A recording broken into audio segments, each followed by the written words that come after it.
Hey guys, I'm here with James today. We're gonna go through Virasana or Hero's Pose, which is a really common pose for a seated meditation, also really stable for your low back.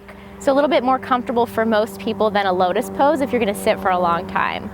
Some people who have knee issues or inflexible ankles may find that this pose isn't super comfortable. So James and I will show you some little tips on how to make it more comfortable, build some of that flexibility to get into it. I'm gonna have James turn to face uphill or on the grass, a little bit of a strange spot.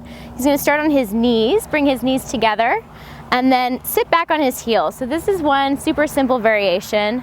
Nice tall spine. His shoulders are stacked above his hips. Again, this may not feel super comfortable on his ankles, so depending on what's happening with James, we might modify. A more common variation, I'll have you come forward to hands and knees, is to open up your feet and sit between your feet, keeping your knees pretty close together.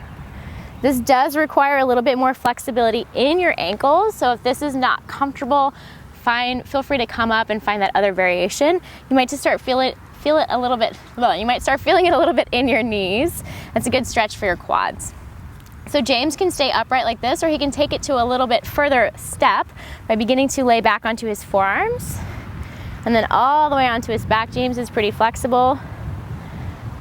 Hands can stay by his sides or even reach over his head. And then you'll notice here his spine is pretty neutral and natural, so there's a little space for his low back. You want the natural curve, but you don't want your ribs arching up too much. So think of knitting his ribs in, relax his shoulders. That feels pretty good, right? Nice deep stretch through your quadriceps, through your knees. You can stay here all day. And then as you're ready, begin to walk your hands back in, lift your chest back up. And come back to hands and knees.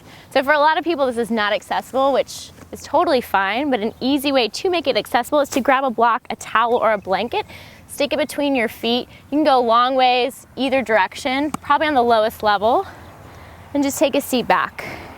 Same benefits, right? Everything's stacked up, shoulders over hips. Looks pretty good. And James can sit here all day long. Good? Sweet. So that's Hero's Pose Virasana. For more videos, subscribe to our YouTube channel, Floating Yoga School, and come join us on a yoga retreat in the Caribbean.